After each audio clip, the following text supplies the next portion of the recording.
दोस्तों, तस्वीरों में नजर आ रही ये भीड़ इनेलो समर्थकों की है। दरअसल मौका था परिवर्तन यात्रा के हिसार में पहुंचने का। जब अभय सिंह चौटाला तकरीबन 1600 किलोमीटर की यात्रा पूरी कर हिसार, आजादनगर और गंगवा में पहुंचे तो उनके समर्थकों का वहां पर तांता लग गया।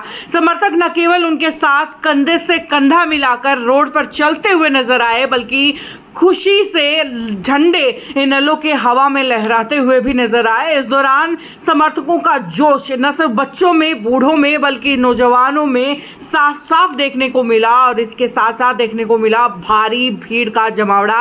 रोड पर ट्रैफिक मानो थम सा गया हो। आज सिर्फ अगर ट्रैफिक की ही नहीं बल्कि महिलाओं की भी बात करें तो महिलाएं भी इस पूरी यात्रा के दौरान कंधे से कंधा मिलाकर के चलती हुई नजर आई। और वहीं अगर मुख्य तौर से नेताओं की बात करें तो उमेद सिंह लोहान, सुनैना चौटाला भी अभय सिंह चौटाला के साथ कंधे से कंधा मिलाकर के चलते हुए नजर आ रहे हैं। ये तस्वीरों में साफ साफ आप देख सकते हैं कि किस तरीके से लोग नाचते गाते ढोल पर जो है थिरकते हुए अभय सिंह चौटाला के हिसार पहुंचने की खुशी बना रहे हैं। और यहाँ पर आजादनगर में पहुंचने के बाद अभय सिंह चौटाला ने काफ़ी बड़े बड़े वायदे भी किए, जिनमें से एक बड़ा वायदा था कि बुढ़ापा पेंशन को 7,500 तक ले जाना। और वैसे कई वायदे जो है अभय सिंह चौटाला जी की तरफ से किए गए और साथ ही कुछ तंज भी जो है अभय सिंह चौटाला की तरफ से कसे गए। तो चलिए आप भी देखिए ये पूरा वीडियो।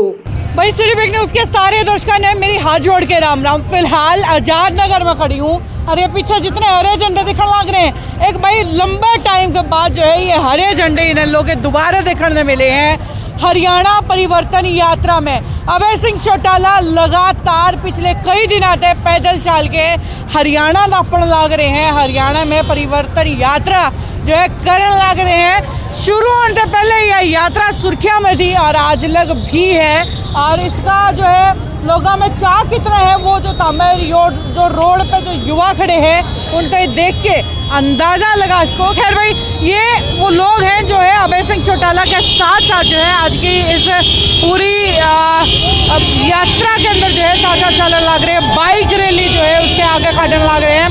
और भाई खुशी कितनी है।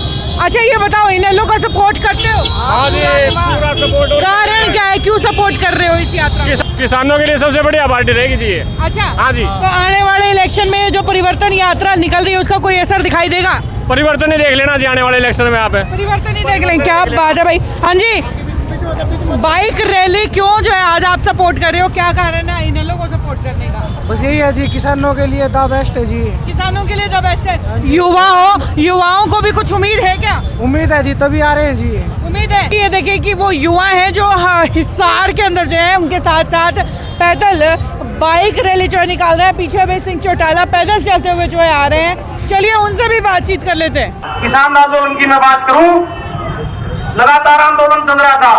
सभी पार्टियों के नेता जा रहे थे, बड़ी बड़ी पार्टियों के नेता जा रहे थे। हरियाणा से भी ऐसी पार्टियों के नेता जा रहे थे जिनके 31 विधायक थे और वो 60 हजार से जीत के आए थे अपने हल्के से। लेकिन किसान जो भी नेता जाता था वो कहते थे मैं हमारा मंच पर जमाइयो, जब अपने पद से इस्तीफा दे दो। सारे के पैरोड़े डटे थे, मंच पर इस्तीफा दे के जाने की किसी की हिम्मत नहीं थी। जिस दिन भाई अभय सिंह चौटाला गए उस दिन फिर ये बात आई। जब ये बात आई तो सबसे पहले जो हिंदुस्तान के हजारों एमपी और एमएलए में ये निर्णय लिया कि मैं किसानों के हित में इस्तीफा देने का काम करूंगा और कुर्सी को ठोकर मार के आप वहीं मंच पे किसानों के बीच में बैठ गए। इससे दूसरा नेता कोई अभय सिंह चौटाला से दूसरा नेता तीसरा त्याग करने वाला नहीं था साथियों। इसी प्रकार जब किसान आंदोलन खत्म होने को जा रहा था, टिकैत को घेर लिया गया था और चुगरते फोर्स लग रही थी, रोने लग रहे थे। भाई अभय सिंह चौटाला के पास जब उनका मैसेज आया तो हजारों ट्रैक्टरों को लेके सुबह सवेरे सबसे पहले कोई नेता पहुंचा था तो भी चौधरी अभय सिंह चौटाला पहुंचा था साथियों। आज हमारा सब कुछ छीन लिया इन लोगों ने। पहले खेती छीन ली, आपको खाद नहीं मिलता, भाव नहीं मिलता, फिर आपकी फौज छीन ली। फौज में बच्चे चले जाया करते हमारे किसानों के, और कोई नहीं जाया करता, किसान के मजदूर के बच्चे जाया करते। ये देख लिया, अग्निवीर बना दिए, 4 साल के कर दिया, 18 के जाओगे, 22 के आ जाएंगे, कोई पेंशन नहीं। फौज खींच ली। खेलना में कोटा था, नौकरियां का भाई साहब ने कराया था, बड़े बड़े नाम करे थे। वो आपका खेलना का कोटा भी खोज दिया क्योंकि तारे बालक जाया करते उड़े भी, और सबकी में छीन के एक चीज बच रही थी, इज्जत। आज वो इज्जत है, वो जंतर मंतर में हमारी बेटी बैठी है और 28 दिन से उनकी कोई सुनने वाला नहीं है। उस पोस्को एक्ट में जिसमें आम आदमी 24 घंटे में गिरफ्तार हो जाता है, वो आज चैनलों को भाषण देते हुए ब्रजभूषण घूम रहा है, उसको कोई पकड़ने वाला नहीं है। ये तुम्हारी पगड़ी पे हमला है, इससे ज्यादा आप लोगों के साथ कुछ नहीं हो सकता। Shem Shem Shem. और चौधरी अभय सिंह चौटाला वहां गए थे, रोज नेता जाते हैं, रोज फोटो खिंचवाते हैं। इन्होंने कहा था वहां खापों के लोग भी आए हुए थे, सभी खापों के अध्यक्ष आए हुए थे, किसान यूनियनों के लोग आए हुए थे। जब इनकी बोलने की बारी आई तो भाई अभय सिंह चौटाला ने एक ही बात कही थी कि इस तरह 150-200 आदमी यहाँ फोटो खिंचवाते रहोगे, ये सरकार आपकी सुनने वाली नहीं है। दिल्ली को चारों तरफ से हरियाणा ने घेर रखा है, खाप के लोग यहाँ बैठे हैं। आप निर्णय लो, सभी पॉलिटिकल पार्टियों से बात करो और हरियाणा को चारों तरफ से घेर लो। मैं अपनी पैदल यात्रा समाप्त करके आपके बीच में रोड में बैठ जाऊंगा, ये चौधरी अभय सिंह चौटाला ने कहा था। लेकिन साथियों, आज जिस तरह के हालात हैं, आपने पूरी तरह से जाति पाति धर्म से ऊपर उठ के चौधरी अभय सिंह चौटाला के पीछे लामबंद होना पड़ेगा। इनको ताकत देनी पड़ेगी, इनको हौसला देना पड़ेगा, ताकि आप द्वारा दी गई ताकत और हौसले के बलबूते पे ये इस सरकार को चमता करके पुनः इंडियन नेशनल लोकदल की सरकार का 2024 में गठन कर सके और कुर्सी में बैठ के इस किसानों और मजदूरों की सारी समस्याओं का निराकरण कर सके और आपकी पगड़ी की इज्जत भी दोबारा बहाल कर सके। चौटाला साहब ने 1 एकड़ जमीन जो है इसलिए आपके लिए छोड़ी थी कि आने वाले समय में यहाँ पे कोई हॉस्पिटल बनाया जाए या यहाँ पे कोई कॉलेज बनाया जाए, जिसकी वजह से इस आजाद नगर के इलाके के लोगों को फायदा हो सके। जहाँ 1 लाख की आबादी के लोग हैं वहाँ हॉस्पिटल नहीं है। हैरानी की बात है, सरकार में बैठे लोग जो है रोजाना इस किस्म के सबजबाग यहाँ दिखाते हैं हिसार के लोगों को, रोज नया नया सुर्रा छोड़ते हैं, कहते हैं कि हम इंटरनेशनल एयरपोर्ट बनाने जा रहे हैं। बात एयरपोर्ट बनाने की करते हैं, पीने के पानी की सुविधा नहीं है। बात इंटरनेशनल एयरपोर्ट बनाने की करते हैं, हॉस्पिटल नाम की चीज नहीं है। आज यहाँ पे पढ़ने के लिए स्कूल नहीं है, कॉलेज नहीं है। आज बच्चों के सामने बड़ी दिक्कत और कठिनाई है, पढ़े लिखे नौजवान के लिए रोजगार नहीं है, नौकरी नहीं है। अब भी पिछले 2-3 दिन से सोशल मीडिया के ऊपर फिर से दिखाया जा रहा है कि हम इंटरनेशनल एयरपोर्ट बनाने जा रहे हैं। इनकी पोल उस दिन खुली थी जिस दिन लोकसभा के एक सांसद ने एक अनस्टार्ट क्वेश्चन लगा करके केंद्रीय परिवहन मंत्री से पूछा था, जहाज मंत्री से पूछा था कि क्या हिसार के अंदर या पूरे देश के अंदर कोई नया इंटरनेशनल एयरपोर्ट बनाने जा रहे हो। जब सरकार की तरफ से, केंद्र की सरकार की तरफ से जवाब उसमें आया और उसमें लिखा गया कि हमारी ऐसी कोई योजना नहीं है कि हम कोई इस तरह का इंटरनेशनल एयरपोर्ट बनाने जा रहे हैं। बड़े बड़े अक्षरों के अंदर मुख्यमंत्री ने भी यहाँ पे पोस्टर लगवाए थे, अन्य दूसरे लोगों ने भी बहुत अपनी पीठ थपथपाई थी कि हम बहुत जल्दी इंटरनेशनल एयरपोर्ट बनाने का काम करेंगे। लेकिन विधानसभा का जब सत्र आया तो मैंने उस विधानसभा के सत्र में मुख्यमंत्री से पूछा था कि क्या प्रदेश का मुख्यमंत्री लोगों को गुमराह करने के लिए इस किस्म की बात भी कह सकता है? क्या मुख्यमंत्री इतना बड़ा झूठ भी बोल सकता है कि मैं इंटरनेशनल एयरपोर्ट बनाने जा रहा हूं? मैंने कहा कि आपकी पोल लोकसभा में खुल चुकी है, इस डेट को एक मेंबर पार्लियामेंट में अपना अनस्टार्ट क्वेश्चन में ये सारी बातें पूछी और उसमें साफ हो गया कि यहाँ कोई इंटरनेशनल एयरपोर्ट नहीं बन रहा।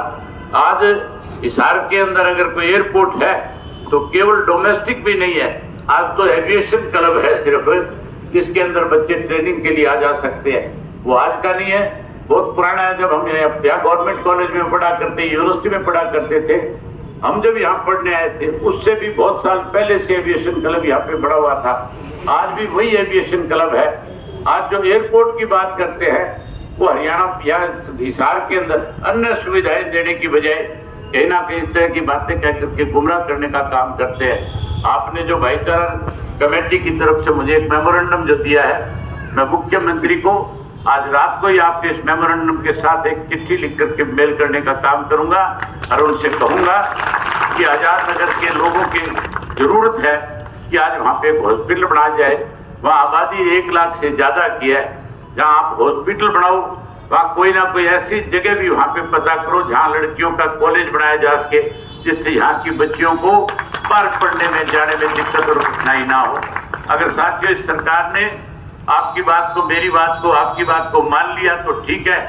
अगर उसके बावजूद भी जो मुझे बताया गया है कि नगर परिषद के कुछ लोगों के मकान यहाँ बढ़ाए जा रहे हैं, आप 2024 में बड़ा बदलाव करने का काम करना, 2024 में इंडियन नेशनल लोकदल पार्टी को फिर से सत्ता में लेकर के आना।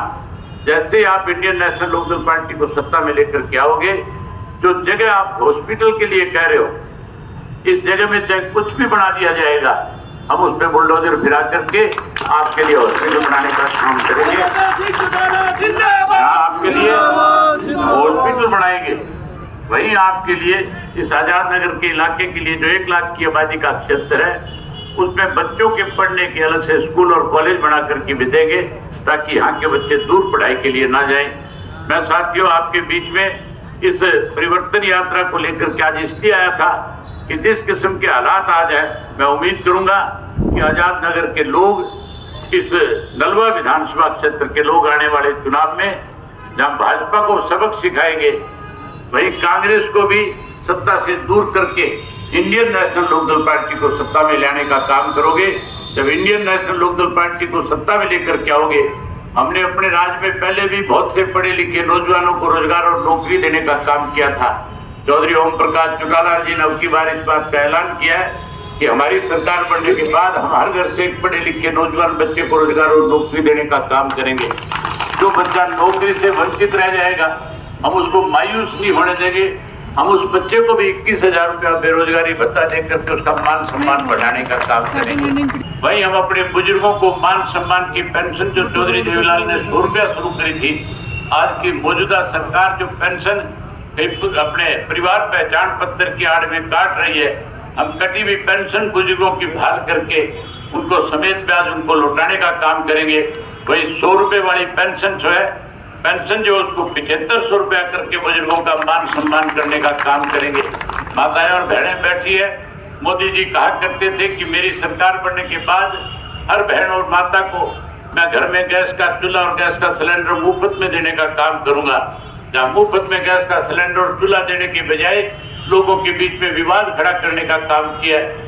आप परिवर्तन करने में बड़ी भूमिका निभा सकती हो, आप परिवर्तन करवाने का काम करो। आपकी सरकार बनने के बाद, इंडियन नेशनल लोकदल पार्टी के सत्ता में आने के बाद, हर घर के अंदर एक गैस का सिलेंडर हर पहले महीने की तारीख को मुफ्त में मिलेगा। वहीं उसके साथ 1100 रुपये हर गृहिणी के खाते में देंगे, ताकि उसको उसकी रसोई चलाने में दिक्कत और कठिनाई ना आए। जहाँ साथियों ये सारी सुविधाएं देंगे, वहीं इस परिवर्तन के लिए आपको कोई लंबा चौड़ा संघर्ष करने की जरूरत नहीं। परिवर्तन तो केवल आप घर बैठे बैठे कर सकते हो। आज हर व्यक्ति के पास टेलीफोन है, हर व्यक्ति एक दूसरे से बात करता है। जब हम बात करते हैं तो राम राम करते हैं, हेलो करते हैं, गुड इवनिंग, गुड मॉर्निंग बोलते हैं। वहीं उसके साथ साथ कहना शुरू करो कि परिवर्तन करो। जैसे सुबह सवेरे किसी अपने बड़े बुजुर्ग को मान सम्मान दो, राम राम करो, तो उसके साथ कहना शुरू करो कि परिवर्तन करो। क्या कहना शुरू करोगे? ऐसे आहिस्ता बोलने से परिवर्तन नहीं आएगा। परिवर्तन तो जोर से बोलोगे तभी आएगा। क्या कहोगे? अब लगता है कि परिवर्तन करने के मूड में हो, हर परिवर्तन आएगा। भाई तो ये पूरा हाल जो है आजाद नगर का, जहाँ पर खूब सारे कार्यकर्ताओं की भीड़ जो है जुटी है। आपकी क्या राय है कि यात्रा इतनी गर्मी के अंदर जून जुलाई के महीने को क्रॉस करते हुए क्या सही ढंग से चल पाएगी? आपकी राय क्या है नीचे कमेंट सेक्शन में लिख करके बताइए। वीडियो को ज़्यादा से ज़्यादा शेयर कर दीजिए। नमस्कार।